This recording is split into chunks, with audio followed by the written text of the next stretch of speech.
발바닥 통증에 시달리는 여러분 안녕하십니까? 전기신경치료학회입니다. 저희 학회에서는 발바닥 통증 치료를 참 많이 해봤어요. 얼마나 많이 했냐면요. 저희 학회 선생님이 1200명 정도 되시거든요. 전국적으로 열심히 병원 안에서 치료를 하고 계신데요.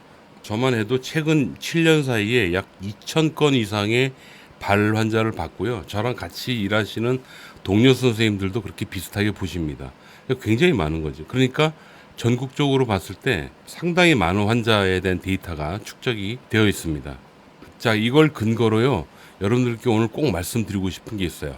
발이 아파요. 발이 아픈데 원인이 여러 가지입니다. 그래서 그 여러 가지를 감별을 해야지 됩니다. 왜냐하면 원인에 따라서 치료 접근하는 방법이 다르기 때문에 그렇습니다. 그래서 오늘 제가 설명을 간단히 드릴 텐데 이 설명을 잘 들으시고 나는 뭐 때문에 아픈가를 스스로 한번 감별을 해 보시기 바랍니다. 치료 기간도 대충 말씀을 드리도록 하겠습니다. 시작하겠습니다. 자, 첫 번째는 전형적인 족저근막염입니다. 발 뒤꿈치 안쪽 윗부분 여기가 아파요. 누르면 아픕니다. 족저근막염의 특징은요, 아침에 아파요. 그리고 낮에는 괜찮아. 저희 학회에 치료한 그 데이터, 축적된 데이터를 근거로 말씀드리면 치료 기간은 보통 2, 3개월 정도 걸리더라고요. 일주일에 2번 정도 받았을 때 기준입니다. 이 정도면 나아요. 그런데 요즘도 방송을 보면 혹은 다른 매체를 통해서 나오는 여러 가지 정보들을 들어보면 굉장히 오래 걸린다라고 설명이 돼 있더라고요. 그건 아닙니다. 여러분, 저희 학회는 통증 조절에 굉장히 최적화된 학회인데요. 치료 기간을 단축시키려고 무진장 많이 노력했습니다. 그래서 한 2, 3개월 정도면 치료가 된다. 그냥 그렇게 보시면 되겠습니다. 어떤 방송은 막 2, 3년 걸린다고도 얘기를 하더군요. 그렇지 않습니다. 이 족저근막염하고 굉장히 비슷한데 다른 병이 있어요. 뭐냐면 여기 안쪽이 아파요. 그리고 이렇게 새끼 발가락 쪽으로 바깥쪽 방향으로 이렇게 통증이 나타납니다. 이런 식으로 나타나는 경우가 있어요. 그래서 여기 안쪽 족저근막염 증상 있는 부위 있죠. 여기가 굉장히 진하게 아프고 여기가 좀 흐리게 아픈 그런 증상이 있습니다. 그게 바로 백스터스 너브 엔트란먼트라고 해서요. 백스터라는 신경이 있거든요. 그 백스터 신경이 눌려서 나타나는 통증입니다. 요게 그 발바닥으로 내려가는 2개 신경 중에 하나거든요. 여기서 이렇게 신경이 이렇게 나와요. 나와가지고 이렇게 근육을 얹어보면 요 근육 있지 않습니까? 요 근육만 남기고 싹 다 없애볼게요. 그리고 뼈를 같이 붙여보고 그다음 신경을 붙여볼게요. 그리고 얘를 없애보면 이렇게 타고요. 이쪽 근육에 다 있죠. 이렇게 돼 있습니다. 그래서 얘를 지배해요. 이 신경이. 그래서 여기 전형적인 통증, 족저근막염 통증이 있으면서 이렇게 둘러서 좀 심해지면 발 바깥쪽으로 아픈 증상이 백스터스 신경 압박증이라는 병이 있어요. 백스터스 너브 엔트란먼트라고 하는데요. 굉장히 유사합니다. 그런데 원인이 다른 겁니다. 족저근막염 같은 경우에는 전형적으로 이 족저근막에 문제가 생기는 염증성 질환이고요. 백스터스 너브 엔트란먼트는 신경병입니다. 그래서 치료 접근 방법이 달라요. 백스터스 신경 압박증하고 족저근막염하고 감별을 여러분들 할 수 있어야 되겠죠. 저희가 그렇게 하는데요. 족저근막염은 요 밑에가 아프단 말이야. 근데 이 백스터스 너브 엔트란먼트 같은 경우에는 여기도 아프지만 발 옆에서 뒤꿈치 옆에서 눌러도 아파요. 왜냐하면 신경이 나오는 부분이기 때문에 그렇습니다. 족저근막염하고요 백스터스 신경의 압박증하고 차이가 있어요. 족저근막염은 아침에 아픕니다. 백스터스 너브는 저녁에 아픕니다. 왜 그러냐면 족저근막염 같은 경우에는 자고 일어나면 발이 좀 부어요. 그래서 아픈 거고요. 백스터스 신경 압박증은 자고 일어나면 신경을 누르던 주변 조직들, 근육 같은 것들이 좀 편안해집니다. 이완되고 붓기가 빠지기 때문에 그래서 여기 아침에 아프질 않는 거예요. 백스터스 너브는 저녁에 아픕니다. 왜 아프냐? 하루 중에 걷다 보면 서서히 스트레스가 쌓이는 그런 경우입니다. 그래서 시간이 흐를수록 발 뒤꿈치가 점점 더 아파지다가 저녁이 되면 많이 아픈 그런 병이 백스터스 너브 엔트란먼트, 백스터스 신경 압박증이 되겠습니다. 이렇게 여러분들은 감별하시면 돼요. 여기 보시면 제가 지금 선택한 요거 있죠. 이게 물주머니예요. 점액낭이라고 합니다. 얘가 염증이 생기면 아픕니다. 근데 이때 특징은 뭐냐면 족저근막염은 여기가 아픈데 얘는 발 뒤꿈치가 아파요. 그냥 뒤꿈치가 아파요. 그리고 약간 부어 있어요. 발 자체가. 자, 이 경우에는 소염제를 복용하고 좀 쉬면 낫더라고요. 굉장히 빨리 가라앉더라고요. 이게 오히려 더 빠르고 경제적이다라는 생각을 합니다. 제일 중요한 건 소염, 염증이 가라앉아야 됩니다. 얘가 염증이 생기는 벌사이티스라고 해서 점액낭염이라고 하거든요. 이 부분이 해결되면 그리고 좀 쉬어주면 금방 낫는 병이 이 점액낭염이다라고 말씀을 드릴 수 있겠습니다. 자, 뼈가 여기 있습니다. 그럼 이게 지방이거든요. 근데 지방이 이렇게 얇아진 분들이 있어요. 이 병을 지방 패드 증후군이라고 합니다. 이 경우의 특징은 뭐냐면 뒤꿈치를 꾹 눌러보잖아요. 그럼 뼈가 만져져요. 딱딱한 게 만져집니다. 여러분 발 한번 눌러보십시오. 통증이 어디 생기느냐? 발 뒤꿈치 중앙부가 아파요. 족저근막염은 여기가 아픈 겁니다. 패드 증후군, 지방 패드 증후군은 여기가 아프다. 발 가운데가 아프다. 라고 보시면 되겠어요. 이분들 걸을 때 많이 아프죠. 그리고 아침에 아플 수도 있고 저녁에 아플 수도 있고 하루 종일 아플 수도 있습니다. 이게 특징입니다.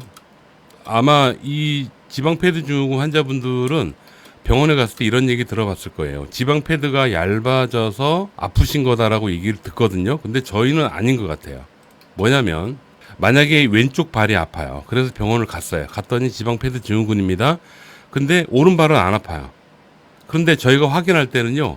양발을 다 눌러보거든요. 그러면 양쪽이 똑같아요. 안 아픈 발도 뼈가 만져지는 거죠. 그러면 지방이 얇아져서 아프다면 얘도 아파야 되지만 이 발, 여기 뼈가 만져지는 안 아픈 발 있잖아요. 얘도 아파야 되잖아요.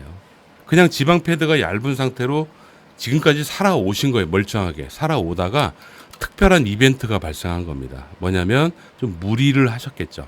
무리를 하는데 한쪽 체중에 좀 힘이 많이 실렸거나 한쪽에 좀 더 무리가 간 겁니다. 그래서 무리가 간 발에 가뜩이나 지방 패드가 얇은 상태에서 무리가 가니까 그 부분에 통증이 생긴 거죠. 이때는 염증입니다. 저희가 확인한 바로는요. 뒤꿈치 패드 증후군으로 아프신 분, 초기 환자분들은 이 점액낭 있죠. 얘가 염증이 함께 동반된 경우가 많더라고요. 염증성 질환이 아닌가 싶고 지방 패드 증후군으로 오랫동안 고생하시는 분이 있어요. 이분들은 상황이 좀 다릅니다. 저희가 치료를 해보니까 가장 골치 아팠던 게 바로 지방 패드 증후군으로 이 경우가 치료가 제일 어려웠었어요. 상당히 오래 걸리는 것 같아요. 보통 3개월은 훌쩍 넘기는 것 같아요. 일주일에 2번 받았을 때 말씀드리는 겁니다. 그래서 여러분 발을 지금 한번 눌러보시고 발 뒤꿈치에 뼈가 만져지잖아요. 야, 이거 오래가는 병이다 라고 아예 생각하시고 전문적인 치료를 받으시라고 추천을 드립니다. 그 다음 또 뭐가 있냐면요. 여기 뒤꿈치 뼈가 부러지는 경우도 있어요. 부러지고 나서 통증이 생기는 경우입니다. 이건 극히 드문 거라서 간단히 말씀드릴게요. 일단 부러져서 아픈 경우에는 발 뒤꿈치 전체가 아파요. 혹은 발 전체가 걸을 때마다 불편하다고 얘기할 수 있어요. 이건 뭐냐면 부종에 의한 통증입니다. 부어 있어요, 여기가. 그래서 이거는 붓기만 빼면 됩니다. 그리고 붓기가 빠진 상태에서 잘 유지가 될 수 있도록 해주는 치료법들이 있거든요. 그 치료를 해주고 나면 통증이 금방 가라앉습니다. 한 몇 주? 2, 3주? 그 정도면 통증이 사라지더라고요. 그 다음 또 있는 게요. 이게 아킬레스건인데요.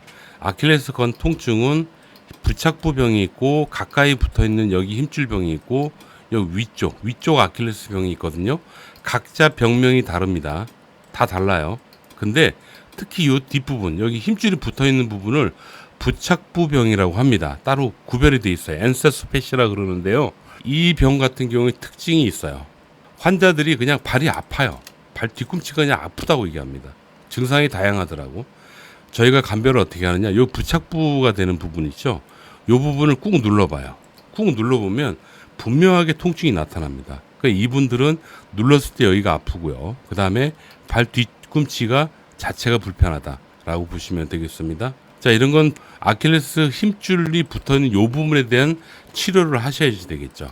그러니까 치료 방향이 전혀 다른 겁니다. 요거 치료 잘 됩니다. 한 2달 정도만 고생하시면 많이 좋아진다라고 보시면 되겠어요. 자, 마지막입니다. 허리에 문제가 있는 경우에 발 뒤꿈치가 아플 수 있어요. 그래서 여기 신경근병이라고 하는데요. 보통 요추 5번째에서 신경근병이 발생하면 뒤꿈치 통증이 많이 나타나요. 발바닥을 보시잖아요. 특정의 족저근막염은 여기란 말이야. 여기가 아프거든요. 근데 그렇지 않아. 그냥 전체적으로 아파요. 또 거기에 추가로 발에 힘이 없다. 앞꿈치가 같이 아프다. 뭐 그렇게 얘기할 수 있습니다. 자, 이런 분들은 뭘 먼저 확인해야 되냐? 일단 허리에 문제가 있지 않은지 검사를 해봐야 됩니다. 그래서 허리에 문제가 동반이 돼야 돼요. 그러면서 발 뒤꿈치가 아픈 그런 경우가 되겠죠. 자, 이것도 발만 치료해서 되겠습니까? 아닙니다. 허리 치료부터 쭉 타고 내려가면서 치료해야 되고요. 발 뒤꿈치 치료까지 같이 하셔야 돼요. 자, 정리를 좀 해드릴까요? 여기 발에서 전형적인 족저근막염은 여기 안쪽 위쪽 부분이 아프다. 그 다음 백서스 신경의 압박증이 생겨도 여기가 아프다. 그런데 옆쪽을 눌렀을 때 아프다. 자, 그래서 족저근막염 같은 경우에는 치료가 잘 됩니다. 백서스 신경에 문제가 생기는 경우에도 족저근막염만큼은 아니지만 치료가 잘 되는 편입니다. 여기 요 점액낭이라고 해서 물주머니에 염증이 생기는 병. 이건 약 먹고 좀 쉬면 낫는 병이고 굳이 특별한 치료를 권하지 않습니다. 그게 가장 경제적이고 빠르게 좋아지는 거예요. 약 먹고 쉬는 거. 그게 좋은 치료법이다. 그 다음 지방 패드가 얇아져 가지고 아픈 병 있잖아요. 네, 이 경우에는 치료가 참 어렵더라. 기간이 제일 많이 걸린다 라고 보시면 되고요. 뒤꿈치 자체가 아프죠. 그런데 지방 패드가 얇아져서 아픈 게 아니고 얇은 상태로 잘 살아오시다가 소위 좀 무리를 하신다는 특별한 이벤트가 생기면서 아프신 그런 병이 바로 지방 패드 증후군이다 라고 보시면 되고요. 그 다음 아킬레스 부착부병이라고 이 부분에 문제가 생기는 이런 경우에도 뒤꿈치가 아프다. 이거 치료 잘 됩니다. 그리고 마지막으로 허리가 문제가 생겼을 때 뒤꿈치가 아플 수 있다. 자, 여기까지 제가 설명을 드렸습니다. 많은 환자의 통계를 보니까 각각의 원인에 따라서 치료 접근 방법이 다르더라고요. 그렇게 치료 안 하면요, 여러분 굉장히 오래 고생합니다. 자, 여러분 어떠십니까? 참 어렵네요. 설명을 간단하게 한다는 게. 그런데 끝까지 영상을 보신 분이라면 잘 분류하셔가지고 내가 어떤 병인가를 확인하십시오. 그리고 나서 좋은 치료 받으세요. 현대의학은 계속 발전하고 있고 여러 분야에서 발전하고 있습니다. 어떤 특정의 치료가 가장 좋다라고 감히 얘기할 수는 없겠죠. 그런데요, 우리 학회, 저희 전기신경치료학회에서도 발통증을 빨리 해결하기 위해서 무진장 많이 노력했고요. 감이 좀 자부합니다만 다른 치료보다는 굉장히 빠를 겁니다. 단 조건이 있어요. 발통증은 기본적으로 꾸준히 치료를 하셔야 됩니다. 한 두세 번 정도 치료하고 안 좋아졌네, 계속 그러네, 그렇게 실망하시면 안 됩니다. 꾸준히 치료를 적어도 2달 이상은 받으셔야 된다라는 거, 아직까지는 그 정도 수준이다라는 거 이해하시고 주변의 병원을 찾아가 보시기 바랍니다. 저희 학교 홈페이지가 있거든요. 홈페이지에 가면은 이거를 원인별로 분류해서 치료할 수 있는 그런 병원들, 그 병원들을 확인할 수가 있습니다. 제가 간단히 소개해 드릴게요. 자, 이게 우리 학교 홈페이지인데요. 컴퓨터상에서 말씀드리는 겁니다. 여기 KCNS라고 있는데 여기 밑에 보면 학회원 병원이라고 있어요. 학회원 병원을 딱 클릭을 해보시면 이렇게 전국에 치료할 수 있는 저희 선생님들이 이렇게 몰려 있습니다. 아직까지는 수도권 지역에 많이 몰려 있죠. 뭐 제주도까지 다 있으니까요. 이렇게 구별해가지고 여기를 들어가셔서 여러분들이 거주하시는 지역, 그 지역과 가까운 병원을 찾으시고 치료를 받으시면 아마 감히 자부합니다만 다른 치료보다는 좀 빠를 겁니다. 빨리 행복해지셔야 되지 않겠어요? 자, 오늘은 여기까지 하겠습니다. 여러분 건강하시고 감사합니다.